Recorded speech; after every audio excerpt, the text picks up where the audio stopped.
नमस्कार दोस्तों, आज हम बात करेंगे माइकोराइज़ा और ह्यूमिक एसिड के बारे में। ये दोनों ही खेती में मिट्टी की सेहत और फसल की बढ़वार के लिए बहुत ज़रूरी हैं। राम राम मेरे अन्नदाता भाइयों, स्वागत है आपका का मेरे चैनल पर। किसान साथियों, आज मैं आपसे एक कड़वा सच पूछना चाहती हूँ। हम और आप हर साल बाजार से महंगे महंगे DAP, यूरिया और जिंक के कट्टे खरीदकर खेत में डाल रहे हैं, लेकिन क्या आपको नहीं लगता कि हर साल खाद ज़्यादा डालनी पड़ रही है और पैदावार या तो उतनी ही है या घट रही है? हमारी धरती माँ, हमारी मिट्टी अब पत्थर जैसी सख्त होती जा रही है। हम ऊपर से भोजन यानी खाद तो दे रहे हैं, लेकिन हमारी फसल उसे खा नहीं पा रही। जानते हैं क्यों? क्योंकि मिट्टी का हाजमा खराब हो चुका है। आज का ये वीडियो कोई साधारण वीडियो नहीं है, ये एक मास्टर क्लास है। आज हम खेती के उन दो जादुई मित्रों की बात करेंगे जो आपकी मिट्टी में जान बात करेंगे माइकोराइज़ा और ह्यूमिक एसिड की। यह दोनों क्या है, यह कैसे काम करते हैं, और सबसे बड़ी बात, जो बाजार में आपको हजारों रुपए का मिलता है, उसे आप अपने घर पर अपनी पुरानी बाल्टी में मात्र 20 रुपए में कैसे बना सकते हैं। आज हम विज्ञान भी समझेंगे और देसी तरीका भी सीखेंगे। अगर आप गेहूं, चना या सब्जी की खेती करते हैं, आपकी खेती का इतिहास बदल सकते हैं। तो चलिए शुरू करते हैं। सबसे पहले समझते हैं हमारे पहले मित्र को, माइकोराइज़ा। अक्सर किसान भाई फफूंद शब्द सुनते ही डर जाते हैं कि फसल खराब हो जाएगी। लेकिन भाइयों, जैसे हमारे पेट में कुछ अच्छे बैक्टीरिया होते हैं जो खाना पचाते हैं, वैसे ही माइकोराइज़ा एक मित्र फफूंद है। माइको का मतलब है फफूंद और राइज़ा का मतलब है जड़, यानी जड़ों में रहने वाला दोस्त। यह काम कैसे करता है, इसे एक बहुत ही सरल उदाहरण से समझते हैं। मान लीजिए आपके खेत में एक कुआं है, पौधे की जड़, लेकिन पानी यानी पोषक तत्व कुएं से बहुत दूर है। अब जड़ तो चलकर वहां जा नहीं सकती। यहाँ काम आता है माइकोराइज़ा। जब हम इसे खेत में डालते हैं तो ये जड़ों के अंदर घुसकर एक पाइपलाइन बिछा देता है। इसके बाल हाइफे हमारी फसल की जड़ों से 100 गुना ज्यादा पतले होते हैं। एक पहुंच जहां पौधे की जड़ नहीं पहुंच सकती, वहां माइकोराइज़ा का जाला पहुंचता है। 2 लेन देन। पौधा माइकोराइज़ा से कहता है, भाई मुझे फास्फोरस और पानी ला दे, और बदले में माइकोराइज़ा कहता है, मुझे बस थोड़ी सी शुगर दे दे। 3 ग्लोमालिन। यह फफूंद एक खास तरह का गोंद छोड़ती है, जिसे ग्लोमालिन कहते हैं, जो मिट्टी के कणों को चिपकाकर उसे भुरभुरा बनाता है। गेहूं की फसल में माइकोराइज़ा क्यों जरूरी है? गेहूं एक ऐसी फसल है जिसे शुरुआती 40 से 50 दिनों में फास्फोरस की बहुत जरूरत होती है ताकि कल्ले टिलर्स फूट सकें। एक फास्फोरस का ताला खोलना। हम जो DAP डालते हैं उसका 70% हिस्सा जमीन में पत्थर बनकर जम जाता है। फिक्सेशन माइकोराइज़ा एक खास एसिड छोड़ता है जो इस जमे हुए फास्फोरस को घोलकर पौधे को पिला देता है। 2 सूखे से सुरक्षा। अगर मार्च के महीने में अचानक गर्मी बढ़ जाए और आप पानी न दे पाए, तो माइकोराइज़ा जमीन की गहरी परतों से नमी खींचकर पौधे को मरने नहीं देता। अब आते हैं दूसरे जादुई प्रोडक्ट पर, ह्यूमिक एसिड। बहुत से किसान सोचते हैं कि ये कोई केमिकल तेजाब है। जी नहीं, यह 100% ऑर्गेनिक है। जंगलों में जब हजारों सालों तक पत्तियां, लकड़ियां और जानवरों के अवशेष सड़ते हैं, तो अंत में जो काले रंग का पदार्थ बचता है उसे ह्यूमस कहते हैं। इसी का निचोड़ ह्यूमिक एसिड है।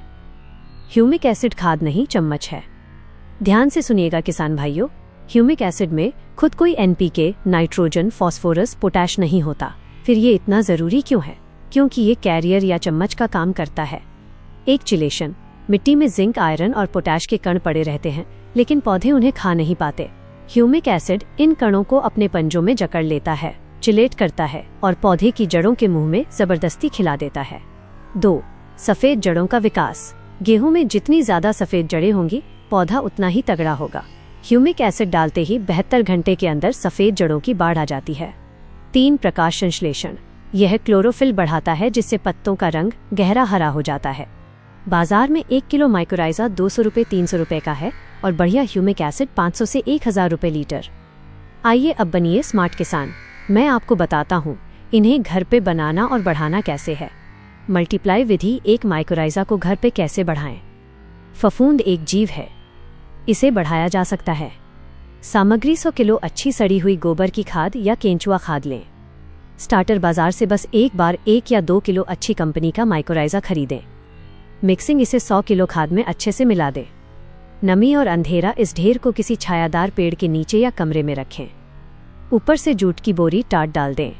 जादुई स्टेप, हर 2-3 दिन में हल्का पानी छिड़कते रहें। नमी 25 से 30% होनी चाहिए, यानी हाथ में लड्डू बने लेकिन पानी ना टपके। रिजल्ट 25 से 30 दिनों में आप देखेंगे कि पूरी खाद में सफ़ेद जाला बन गया है। बधाई हो, अब आपकी 100 किलो खाद बाजार के महंगे माइकोराइज़ा जितनी ताकतवर हो चुकी है। विधि 2 ह्यूमिक एसिड को घर पर कैसे बनाएं? ये नुस्खा नोट कर लें, यह आपको कोई दुकानदार नहीं बताएगा। सामग्री: कंडे 2 से 3 किलो। ध्यान रहे कंडे जितने पुराने हो उतना अच्छा। 1 साल पुराने काले कंडे मिल जाए तो सोना है। पानी 15 से 20 लीटर। गुड़ 100 ग्राम बैक्टीरिया के खाने के लिए। वेस्ट डिकम्पोजर 50 से 100 मिली। अगर है तो ठीक, नहीं तो चलेगा। दही या छाछ 50 ग्राम खट्टी। बनाने का तरीका: एक प्लास्टिक के ड्रम या बाल्टी में 15 लीटर पानी ले, उसमें गुड़ और दही घोल दे। अब पुराने कंडों को उस पानी में डुबो दे। कंडे तैरेंगे, इसलिए ऊपर से ईंट रख दें ताकि वो डूबे रहे। ड्रम को कपड़े से बांधकर छाया में रख दे। इंतजार 7 से 10 दिन तक इसे ऐसे ही छोड़ दें। परिणाम: 10 दिन बाद पानी का रंग गहरा लाल या काला कोका कोला जैसा हो जाएगा। अब कंडों को निकालकर निचोड़ लें और खेत में फेंक दें। जो तरल बचा है उसे कपड़े से छान लें।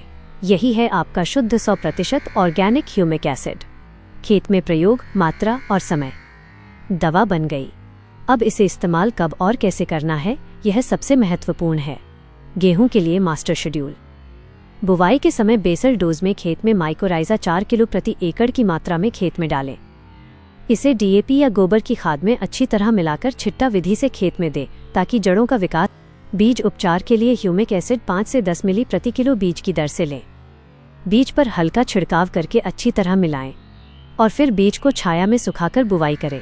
पहली सिंचाई CRI स्टेज: लगभग 21 दिन बाद के समय घर पर बना हुआ ह्यूमिक एसिड 2-3 लीटर प्रति एकड़ की मात्रा में खेत में सिंचाई के साथ चलाएं। इससे जड़ें मजबूत होती हैं और पौधों की बढ़वार अच्छी होती है। कल्ले निकलते समय बाजार में उपलब्ध 12% या 98% ह्यूमिक एसिड का 30 से 40 मिली प्रति पंप की दर से पत्तियों पर स्प्रे करें। इससे कल्ले अधिक निकलते हैं और फसल की सेहत बेहतर रहती है। सावधानियां, वार्निंग पॉइंट्स: एक दुश्मनी माइकोराइज़ा एक फफूंद है। अगर आपने खेत में फंजीसाइड डाला है तो माइकोराइज़ा ना डालें, ये मर जाएगा। कम से कम 10 से 15 दिन का गैप रखें। 2 नमी: माइकोराइज़ा तभी डालें जब खेत में नमी हो या डालने के तुरंत बाद पानी लगा दें। सूखी मिट्टी में ये काम नहीं करेगा। 3 DIY की मात्रा: घर पर बनाए ह्यूमिक एसिड की मात्रा थोड़ी ज़्यादा रखें क्योंकि ये बाजार वाले कंसंट्रेट से थोड़ा पतला होता है लेकिन असरदार पूरा होता है। किसान भाइयों, आखिर में बस इतना कहूँगा, खेती में खर्चा घटाना ही सबसे बड़ी कमाई है। माइकोराइज़ा आपकी जड़ों को पाताल लोक तक ले जाकर पोषक तत्व लाएगा और ह्यूमिक एसिड उस पोषक तत्व को पका पकाया भोजन बनाकर पौधे को देगा। जब जड़ें मजबूत होंगी, तना मोटा होगा और बालियां लंबी आएंगी तो पड़ोसी भी पूछेंगे, भाई इस बार क्या डाला था। अक्सर पूछे जाने वाले सवाल: क्या इसे यूरिया के साथ मिला सकते हैं? जी हाँ, ह्यूमिक एसिड को यूरिया के साथ मिलाकर डालने से यूरिया का असर दुगना हो जाता है। क्या ये रेतीली मिट्टी में काम करेगा?